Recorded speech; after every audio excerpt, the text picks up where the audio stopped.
Bienvenidos a esta nueva entrega de EduArts a través de la plataforma de Edu Digital Media por Yellow Bench Studio, Rafael Vera y Gustavo Fernández. Hoy con un invitado muy especial que, bueno, vamos a compartir distintas de nuestra rama del área artística, artista plástico, pero a la vez es cantante, así que hoy vamos a tener, y según Gustavo los artistas somos multidisciplinarios. Según Gustavo lo vamos a poner a cantar. Es una muestra de eso, no, pero que no va a decir que es cantante y no va a cantar.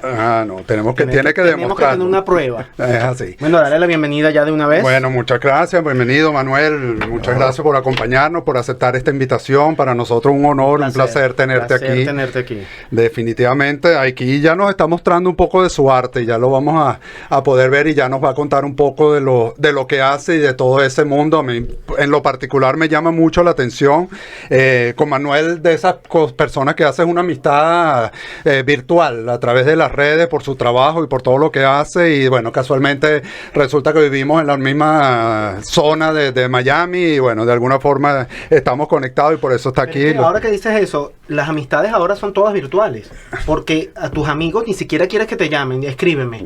Porque si te llaman, ay, ¿para qué me llamas? Entonces ahora todo es absolutamente virtual. Yo creo que las amistades virtuales son más valiosas. Definitivamente, y existe esa conexión que uno de alguna forma lo logra. Pero bueno, nada, Manuel, vamos a hablar de ti, de todo lo que tú haces. Cuéntanos desde que naciste, dónde nació esa vena artística, tu formación. Cuéntanos un poco de ti. Bueno, primero dando las gracias a ustedes por la invitación, ciertamente, porque yo creo que de eso, de esa parte se compone parte importante de la vida, saber agradecer.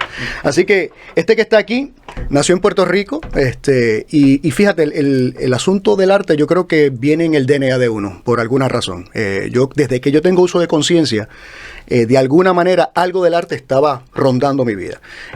La parte inicial fue la parte musical a través del piano, y a los 6 años pues ya obviamente estaba en ese navegar del piano. ¿Tenías alguien en la familia que lo practicaba? ¿O no, fíjate, nadie tocaba piano, solamente, bueno, una prima que era la que íbamos a su casa, y entonces uno veía ese momento y le decían, por favor, siéntate al piano. ¿Sabes que eso le pasa a todo el mundo? El que canta, mira, para que cantes algo.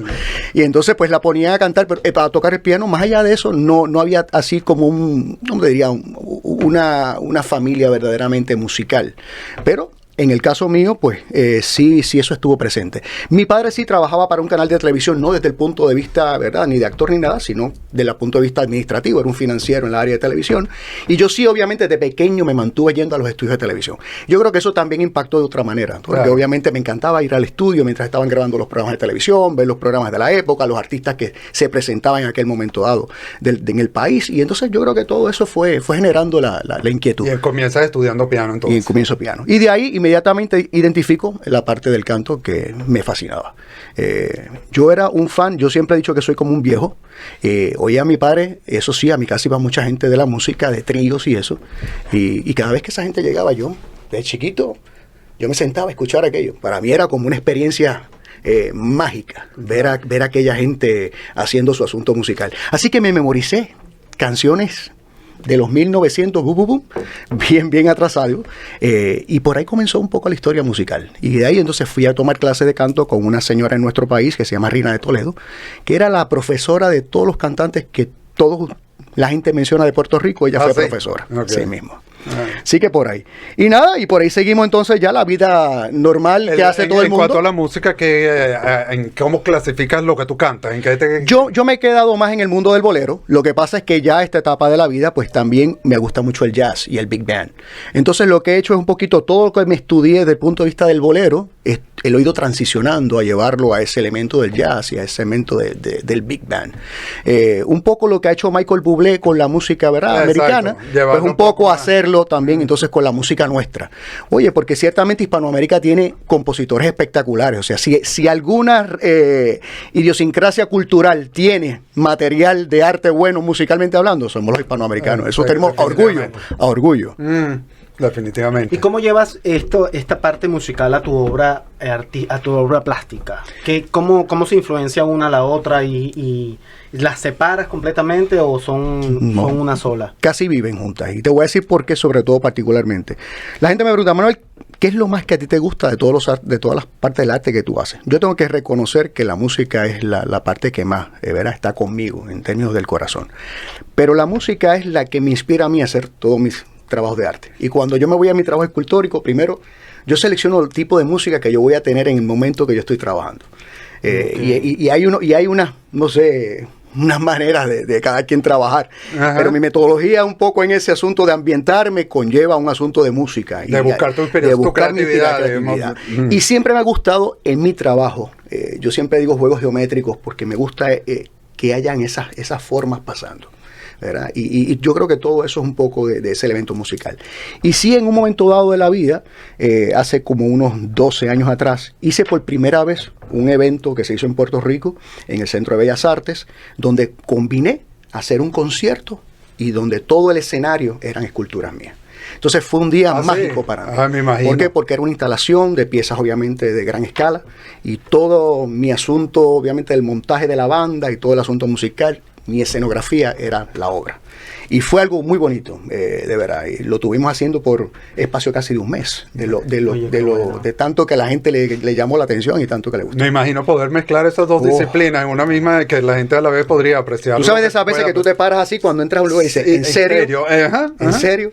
No te lo creía. Se logró porque sabemos el trabajo que hay detrás de todo esto. Claro. Sí. Y cuando lo logras y lo ves, dices, caramba, valió la pena lo mucho que se sube en el camino. Claro que sí. Entonces, ¿a qué edad te comienzas a dedicar un poco la parte de lo que era la escultura? La escultura realmente lo vine a hacer ya como a los 23 años. Okay.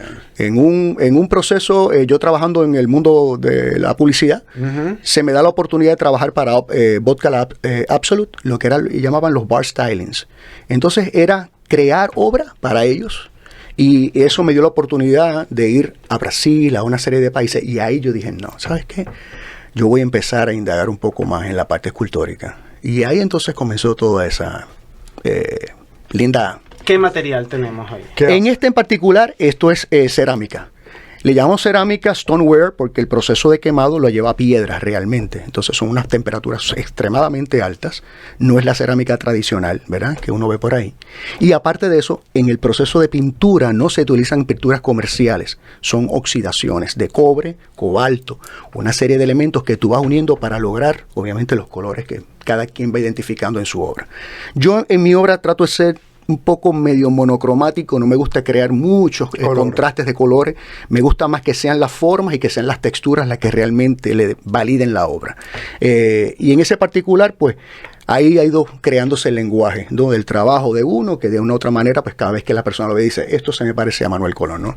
Porque yo creo que eso es importante también, que uno como artista, uno identifique lo suyo. No, es la identidad, definitivamente. Uno lo ve en una obra y puede identificar que es tuyo. Exactamente. Y ahí, básicamente, en este caso, yo me moví también al área del concreto, también me voy al área del stainless steel, así que en ese particular, pues, he hecho, gracias a Dios, la oportunidad de moverme en diferentes medios, y cada uno tiene una función, o sea, cada uno tiene unos aspectos que tú puedes cubrir en términos del trabajo tuyo a nivel de arte, dependiendo también de hacia dónde, ¿verdad?, se dirige esa obra, dónde va a vivir esa obra. Cuéntanos el proceso de hacer una obra como esta para uno que yo trabajo la madera, Gustavo trabaja con pintura, que esto es llevar al horno, ¿cómo es un proceso de hacer esto? Esto, para hacerlo un poquito sencillo, cuando uno era niño jugábamos con plasticina, ¿verdad? Pues básicamente esta cerámica es una especie de plasticina. Y viene hasta en unos bloques así, pero que son más grandes, obviamente. Okay. Y básicamente tú lo que tienes es un elemento prácticamente totalmente manejable en términos de forma. Así que nada, básicamente ahí ya es el elemento tuyo creativo. Vamos dando forma, creas lo que vayas a crear. El proceso de la cerámica, como yo creo que todo proceso de arte, obviamente te conlleva un detalle de tiempo, si tú quieres una buena obra. Y de eso se trata. Y básicamente nada, vas creando la forma, esa pieza va a requerir por lo menos a veces 1 o 2 semanas en el proceso de curación, de secado, de estar lista para poderse llevar entonces a lo que se llama un proceso de horneo. Hay artistas que hornean 1, 2, 3 veces, hay gente que pintan. Mi trabajo, yo pinto en crudo porque me gusta que mis óxidos entren al material inmediatamente, por lo tanto es un poquito más riesgoso también en el proceso. Antes de secar, tú pintas. Yo comienzo a pintar, exacto, desde que estoy trabajando ya yo voy pintando, voy dando los colores. Y ya cuando tengo la obra seca, también aplico todo lo que me resta en términos de las porcelanas o los materiales que vaya a utilizar, y entonces te vas al horno. Y entonces ya ese es un horno que básicamente, dependiendo, en este caso estos son horas de alta, como te digo, alta temperatura, un proceso de estos te dura 2 días prácticamente entre una cosa y otra. El horneo nada más son alrededor de 13, 14 horas sin parar. Bueno, ahora en este momento puedes ponerla en la calle y ya tienes el horno aquí afuera. Casi. Mira, ¿qué haces en Miami? ¿Cómo saltas de Puerto Rico para acá? ¿En qué momento? ¿Cómo tomas la decisión? ¿Por qué Miami? Yo llevo 20 años acá. Realmente cuando yo me moví para acá, me moví para darle a mis hijos, yo tengo 2 hijos, uno de 28 y uno de 24, una oportunidad diferente de vida. No porque tuviera problemas en mi isla, en aquel momento Puerto Rico estaba muy bien y bueno, todavía, ¿verdad? Dentro de las circunstancias está bien, pero quise darle a ellos esa experiencia, así que yo mantuve negocio en Puerto Rico y aunque llevo 20 años acá, yo volaba a Puerto Rico todas las semanas. O sea, mantenía negocios allá hasta hace 5 años. Hace 5 años que realmente estoy aquí y ya sin montarme en un avión. Okay. Y en términos del arte como tal, yo no vine a hacer nada acá oficialmente hasta los pasados hace 2 años y medio, 3 años. Yo mantenía mis asuntos de arte estrictamente con el estudio, que lo tengo allá en Puerto Rico todavía. Y entonces desde ahí trabajaba para diferentes, sobre todo arquitectos y diseñadores, porque de alguna manera yo me envolví con ese nicho. Porque me gustaba el asunto de ir a un espacio y definir qué obra iba a ir ahí. Maravilloso. Y entonces eso me daba un elemento para mí bien interesante. A mí me gusta el trabajo en equipo. Yo soy un fanático del trabajo en equipo. A mí me encanta en el caso de los trabajos de arte, las colectivas de arte. Y yo en Puerto Rico, ahora mismo hace 3 años, hicimos una de las colectivas más grandes a nivel de ceramistas y yo decidí organizarla porque de esas cosas que tú dices, la quiero hacer y si nadie lo hace, pues déjame levantar la mano y hacerlo. Y entonces ese trabajo de alguna manera pues me fue también dando el espacio entonces a llegar aquí, porque en ese mismo proceso de artistas que han participado empecé, Manuel, pero llama a fulano, Manuel, hasta el cosaca. Claro. Así que de esa manera llegó a la vida una persona como William Bramer de Art Fiction Galleries y me dijo, Manuel, ¿cómo es posible que tú no hayas hecho una exhibición aquí? Y entonces decidimos hacer una exhibición hace 3 años. Así que yo te diría que oficialmente en Miami hace 3 años. Y llegué aquí realmente no por tema de arte. Llegué aquí, como te digo, por un asunto estrictamente personal. Lo que nos trajo todo. Disculpa que te vuelva a preguntar porque a mí me interesa mucho el proceso de creación y Gustavo te preguntó eso. ¿Una pieza como esta se hornea una sola vez o tú puedes hacer piezas o sea, porque me imagino que al colocar 2 capas así y de alguna forma el material no es tan rígido. Entonces, ¿cómo haces para que no de alguna forma agarre consistencia? Eso es lo que te comentaba del proceso largo que tiene desde ese secado. Ese proceso de ese barro llega un momento dado que él en crudo está lo suficientemente compacto para tú poder trabajar con él.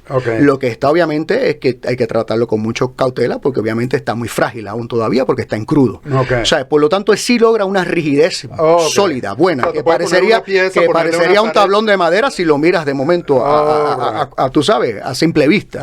Claro, tiene la fragilidad de un elemento que no tiene obviamente el cristalizado, ¿verdad? Que te hace el horneo, porque lo que el horneo hace es cristalizar la pieza, ¿verdad? Y entonces obviamente fortifica todas esas membranas y todo ese material, y entonces lo conviene obviamente, en este caso, que lo llevamos a piedra por la alta temperatura a la que lo llevamos. Exacto, pero aparte de eso, sí, yo por ejemplo una pieza, ahora mismo yo te diría a ti, yo esta pieza no me gustó cómo quedó, yo puedo coger mi pieza, retocarla con mis óxidos y volverla a llevar al horno.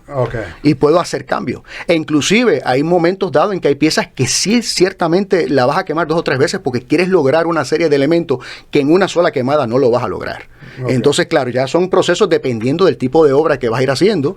Tú vas definiendo si es un horneo, si son 2 horneos, si son 3.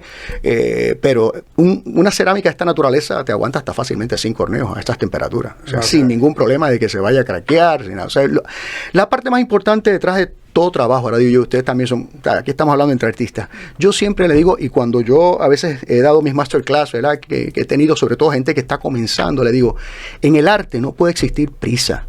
El arte hay que disfrutarlo.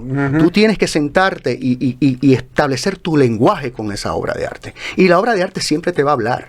O sea, pero tienes que estar ahí. Si no pasas por ese proceso, no lo vas a entender. No puede haber prisa. Totalmente. Y la calidad es la calidad. Y ese elemento cuenta en la calidad del trabajo que vas a sacar. Definitivamente hay que dedicarle tiempo y no interrumpir los tiempos de sacado, inclusive, pero bueno, una pieza que me pidieron para unos trofeos que están haciendo, le venía comentando a Gustavo que no le dejé el tiempo necesario para secarla y volverla a lijar, y tú le ves la calidad. Quizás una persona lo ve y dice, no se da cuenta, pero uno sabe lo que hizo. Uno no sabe que no le dejaste el tiempo de secado entre un lijado y a uno no le gusta eso. Y a uno le gusta, definitivamente. Y yo dije, bueno... No es algo que nadie ve. No, aunque sea algo. Eso es como en el mundo de la música, en el teatro. La gente a veces me dice, Manuel, cuando estoy en un show, me dicen, Manuel, nadie sabía que la guitarra no iba a entrar en ese momento. Sí, pero yo lo sabía. Ajá. Y con que yo lo sepa, para mí es suficiente. O sea, es así. O sea, es parte de lo que uno tiene a nivel de conciencia, ¿no? Cuéntame algo. ¿Cuál ha sido la pieza de mayor tamaño que has hecho, de mayor volumen? Bueno, para mí la pieza, no solamente por asunto de tamaño, sino por lo que esa pieza conllevaba, que hice es una pieza en concreto y stainless steel que está en lo que es el parque de Puerto Rico, lo que es el Parque Central. Okay. Y te voy a decir por qué, bueno, porque yo creo que como todo artista uno quiere dejar un legado. Y cuando a mí se me llamó para que yo fuese, o sea, que había sido escogido entre los 12 artistas de todo el país, para tener obra en el Parque Central, que se queda como obra permanente de legado. En este caso la compañía Pfizer fue quien fue mi mentor y fue quien pagó por la obra. Y tú entrar en ese proceso, eso para mí fue, primero que era la primera experiencia ya a nivel de ese tipo de trabajo. Y segundo, que era un tema importante porque entonces a cada artista nos dieron un tema y en el caso mío el tema fue el corazón desde el punto de vista de todo lo que ese corazón representa. Entonces tenía como, wow, un tremendo elemento fuerte para escribir. Yo soy escritor también y entonces pues dije, ¿tú sabes qué? Ya que voy a hacer la obra, hicimos entonces un pequeño libro donde yo escribí todas las semblanzas y todas las historias de lo que para mí representa el corazón en los diferentes ángulos, viéndolo eso desde el punto de vista personal, lo que era la obra, lo que era ese legado que uno va dejando y lo que era, como le dije a ustedes al inicio, yo tengo un lema de vida que tú sabes que en la escuela si no sacabas A estabas mal, ¿verdad? Entonces yo digo, bueno, pues yo tengo 3 A's en mi vida. La primera es agradecimiento, la segunda es amor y la tercera es armonía. Y yo le digo que esas son mis 3 A's de vida. Y cuando me fui a sentar en eso, a hacer ese proyecto, pensaba mucho en eso, el agradecimiento, porque decía, caramba, entre tantos buenos artistas que hay, que te den el honor de tú dejar una obra pública, es como que no lo podía creer. Así que a esa obra es la que tal vez le tengo. Y sí quedó como la tenías en mente. Y sí quedó como estaba en mente. Eso es lo que hoy en día uno puede ir a verla. Sí, quedó como obra permanente. Qué maravilla. Qué maravilla. Bueno, es lindo. El arte. Sí. Que tienes 4 A. Sí, no 3. Pero te falta arte. Hay que añadirla. Hay que añadirla. Mira, ya que tocaste el tema de la música, cuéntanos el proceso. Tú compones tus canciones también. Hago composición también. Cuando el proceso de componer una canción es igual al proceso creativo de una obra, ¿cómo los comparas tú? Porque yo soy multidisciplinario en lo que yo hago, en lo del arte, pero yo no canto ni, o sea, es el mismo proceso, me da curiosidad. Yo te diría que sí, que tiene muchos elementos similares. Porque cuando tú vas a crear una obra, tú pones música. Cuando vas a crear una canción, ¿cómo sigo con la música? Yo creo que en todos estos elementos hay siempre hay unos elementos inspiradores. O sea, uno no se está copiando de nadie, ¿verdad? Yo recuerdo mi profesora, en ese caso voy a ir un momentito de nuevo a la escultura. Mi profesora como tal de arte era una mexicana, una mujer espectacular. Y yo recuerdo que Tony siempre me decía, Manuel, hay que mirar todo lo que hacen los grandes artistas. Porque aquí no estamos copiando, pero hay una inspiración que surge de tu ver, y eso mismo, y de pensar, retarte, a decir qué fue lo que había en ese momento dado en el pensamiento que llevó a ese artista a crear lo que creó. Pues en la parte musical hago lo mismo. Igual. Cuando voy a veces a escribir, a veces estoy leyendo, a mí me encanta la lectura también, me pongo a leer y de momento veo una línea que dice, wow, ¿qué dijo esta persona aquí? Y por ahí, el gancho, por decirlo de alguna manera. Puede salir una canción. Y de ahí va surgiendo. Y de esa misma manera, yo creo que nos pasa. Yo definitivamente estoy de acuerdo contigo. Nosotros siempre lo comentamos aquí a los artistas y les recomendamos eso de ver y de rodearte de arte, porque de alguna forma eso va a inspirar lo que hace. Claro. No es una copia. Es menos una copia cuando tú tienes ya una identidad. Exacto. Por eso es que el artista, en mi parecer, primero tiene que encontrar su identidad y después tú puedes inspirarte en lo que sea, porque tú mañana puedes meter en ese horno un splash gigante inspirado en mis obras, pero tiene tu identidad y no es una copia. Exactamente. Entonces, a eso me refiero yo con inspiración y me parece maravilloso, porque todo existe, pero tú tienes que tener lo que dices tú, que tú voltees y digas, ese es de Manuel. Eso para mí es lo más valioso de un artista. Y en la parte musical, ya te digo, es lo mismo. En ese asunto de escribir, de sentarte a montar un espectáculo. Mis espectáculos, Yo hice un tiempo hasta los 22 o 23 años y ahí prácticamente me retiré del asunto musical. Siempre me quedé tomando mis clases de canto, siempre me quedaba entre los amigos artistas compartiendo, ¿verdad? Y teníamos esas reuniones que son siempre muy importantes. ¿Por qué? Porque yo no... En un momento se me acercó mucha gente a hacer proyectos que a mí no me interesaban. Entonces yo decía, pero ¿por qué voy a hacer eso? Si no me gusta, por quedarme en el mundo de la música, por hacer carrera musical. No, es que no me siento. Y la gente decía, pero Manuel, pero no seas tonto. No, es que esto no es ser tonto. Es que yo creo que algo importante detrás de cada ser humano es cuál es tu esencia. O sea, tu esencia tú no la corrompes de esa manera. Tú tienes que validar lo tuyo. Y la única manera que tú validas lo tuyo es cuando verdaderamente tú estás dejando que eso fluya. O sea, y eso no quiere decir que el camino es fácil. No, todo lo contrario. Pero ¿sabes qué? A la hora de la verdad, tú te das cuenta que eventualmente los mismos que te decían, pero ¿por qué no lo hiciste? Después te dicen, oye, tenías razón. Sí. Porque es que no hay manera, no hay manera. Es que cuando lo haces para complacer a otra persona o por dinero o traicionándote tus pasiones, no transmite lo mismo. No exactamente, es lo mismo. exactamente. Es simplemente una melodía. Sí, pues. Exactamente. Es un sonido, no es algo pasión, que te llega al alma. ¿Cuál es la obra? Es algo decorativo bonito, más no te llega que tú dices, wow, ¿qué le pasó a este aquí? Exacto. Entonces, obviamente... Mira, mencionaste todo lo que tiene que ver con pasión. Escribes, cantas, eres artista. Baila también. Ajá, me imagino. Aparte de todo esto, ¿qué hace Manuel que no tenga que sea mecánico, que no tenga que ver con tanta pasión? O sea, ¿qué te dedicas en la vida o tu vida es solamente arte? Bueno, yo realmente mi vida profesional, ¿verdad? De como todo el mundo define lo que es una vida profesional. La hice como publicista y tuve mi negocio de publicidad hasta el sol de hoy. Bueno, que ahí también lleva un toque de pasión. Exactamente. Y de creatividad, por supuesto. Yo creo que el tema de pasión es que lo tienes o no lo tienes. Exacto. Porque yo he visto personas que tienen unos talentos espectaculares y sin embargo la pasión se les queda. Y yo creo que eso es lo que marca la diferencia, porque yo creo que esa es la que te hace levantarte a ti a hacer algo diferente, y la que ante el embate de lo que venga tú dices, no, esto va, o esto va a pasar, o esto hay que hacerlo. Y yo siempre se lo he dicho a Rafa las veces que he conversado con él, y te lo digo aquí porque se lo he dicho, yo admiro el trabajo que ustedes han hecho, y yo creo que por hasta ese nivel del grado de empatía, porque yo sé lo que va detrás de muchas veces de esos esfuerzos que yo veo posteados en unas redes sociales. O sea, hay que tener mucha pasión, hay que tenerle muchas ganas, y sobre todo hay que tener un corazón bien grande de lo que estás haciendo, porque hay muchas cosas esas que, como tú dices, no es por dinero, no es por fama, no es por nada de esas cosas, es que si no se hacen, el camino no lo puedes construir, se te quedan, los puentes no se hacen. Entonces, ¿cómo cruzas el charco? ¿Cómo cruzas el río? O sea, ¿en qué nave te montas a navegar y a remar para cruzar el agua? O sea, y de verdad, te lo digo, los admiro.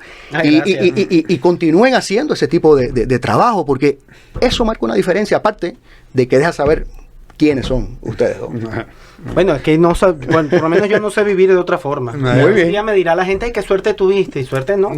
Te lo has trabajado. Lo mismo. Porque de repente estamos aquí, yo salgo y pasa todo lo que tú soñaste en un segundo, porque el boomerang regresó. Y te cayó el Dharma y te catapultaron. Y ¿sabes qué suerte tuvo él? Mira, se encontró con este señor. No, suerte no. Llevas una trayectoria, llevas un camino haciendo lo que amas y haciéndole bien a la gente también. Y como dices tú, agradeciendo lo que uno hace y dándole a los demás lo que uno puede. Pues y creo que eso se trata. La última y te dejo hablar. ¿Cómo manejas la paciencia? Porque haces todo lo que yo no tendría paciencia para... O sea, ¿cómo te cuesta dormir pensando que tienes una obra de arte sin terminar, una canción sin terminar, un libro que quieres escribir? ¿Cómo duermes? ¿Cómo manejas esa paciencia? Pues mira, ese es mi talón de Aquiles. Es la de todo. Mi talón de Aquiles, y inclusive en un libro que yo escribí que se llama De Vuelta al Templo, yo dediqué un capítulo entero a ese talón de Aquiles, que es la paciencia. Tengo que decirte que no tengo mucha. Entonces es un reto bien grande con el que tengo que manejar todos los días.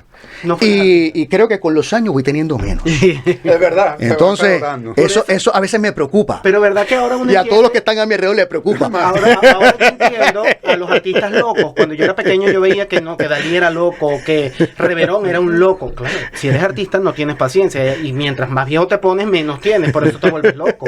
Así que prepárate, porque lo que viene no está bonito. No, nos hablamos de vez en cuando. Yo no tengo paciencia. O sea, yo te escuchaba que hay que meterla en el horno 10 veces. Yo la lanzo contra el piso. Yo no puedo. Yo las he hecho. Bueno, mi trabajo también es de paciencia. Yo tengo un poquito más. Yo tengo un poquito más de paciencia. Pero igual, hay veces, como dice, que el tiempo, la cosa no te lo permite. Y si tengo que dejarla secar, me acuesto pensando, Dios mío, ¿cómo va a quedar mañana? Mañana le voy a hacer y mañana no puedo. No. Y así mismo es. Y cuando va al horno, que tú no sabes lo que va a pasar. Es que va a pasar. Eso es total sorpresa. Eso es como la caja de Pandora. Yo tuviera la cara quemada porque estuviera cada rato tomándome así para ver. Si se pudiera. No se puede. Ni tan siquiera eso se puede. Es como una total sorpresa. Ajá. Bueno, Manuel, ahorita hablando del evento próximo que tienes para invitar a la gente, cuéntanos qué hay por ahí. Pues mira, el domingo 25 de agosto vamos a estar en Alfaro, allí en la calle 8. Una sala que a mí me fascina. Yo digo que es una sala que tiene como un poco de ese toque europeo, desde el punto de vista de un escenario donde para uno como artista, yo soy, como te decía, en términos de cosas que yo no quería hacer, es que yo soy un artista que me gusta estar en el escenario.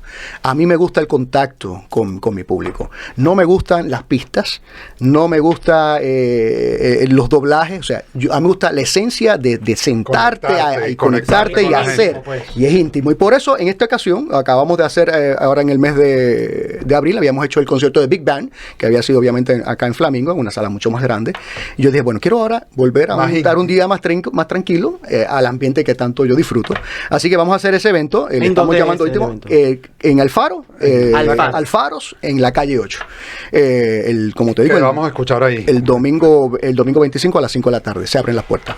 Pues vamos a hacer un recorrido por mucho de ese tema hispanoamericano, un poquito de Perales, un poquito de todo ese tipo de, ¿verdad? de cantantes y compositores de Hispanoamérica, que son melodías muy bonitas. Y aparte de eso, yo le estoy haciendo también un homenaje a 4 compositores que me han dado el honor de ser la persona que está haciendo sus canciones por primera vez. Yo recibo a veces muchas canciones de gente que quieren que yo le cante. O sea, ahora mismo yo tengo más de 200 canciones esperando a sentarme a poderlas ver, que no las he podido ver. Ay, qué bueno. Pero en este caso hay 4 canciones que escogí, que son 4 temas espectaculares, y son 4 compositores, y van a estar allí también esa noche a quien les voy a rendir homenaje, porque son gente de la casa, son gente del patio, y entonces creo que volvemos a lo mismo. O sea, en la medida que nos conectamos, y hay un trabajo maravilloso, ¿verdad? Porque eso sí es importante, pero vamos a hacerlo. Así que nada, vamos por esa onda. Y nos vas a demostrar un poquito. Pues mira, tú sabes que cuando fui te voy a decir, cuando fui a hacer el tema de lo de Big Band, hay una canción que de repente a mí me vino a la mente. Y yo decía, quiero hacer algo de Venezuela ese día. Que los venezolanos, porque aparte de mis amistades y del público que yo recibo, hay muchas amistades mías que son venezolanas. Y dije, ¿tú sabes qué? Voy a abrir el concierto con De Repente. Imagínate. Y cuando salimos al escenario ese día con esa canción, la banda aparte, que era una mágica banda, 15 músicos, imagínate tú. Así que hicimos ese tema, y yo digo que ese tema a partir de ese día se quedó conmigo. Desde esos temas que uno hace, que tú dices, de ahora en adelante siempre está contigo, y lo quiero hacer de diferentes maneras, ¿verdad? Y como ese día lo hice a nivel de Big Band, pues ahora lo vamos a hacer en esta ocasión, ahora cuando vayamos a hacerlo ese domingo lo vamos a hacer íntimamente, así que lo vamos a hacer solamente a piano. O sea, te podrás imaginar, yo trabajando ahora con mi arreglista y mi director musical, que es el señor Milton Sesentón, un súper destacado arreglista y pianista, así que vamos a hacer, así que te voy a dar un trocito de esa canción. Por favor, que si no me lo da. Que dice así: de repente, como el niño que se vuelve adolescente, como quien se vuelve loco y confunde su pasado y su presente, como si fuera brujería, tu alegría me llegó completamente. Qué milagro fue, vida mía, qué manera tienes de amar. ¡Wow! Así que por ahí vamos. Súper.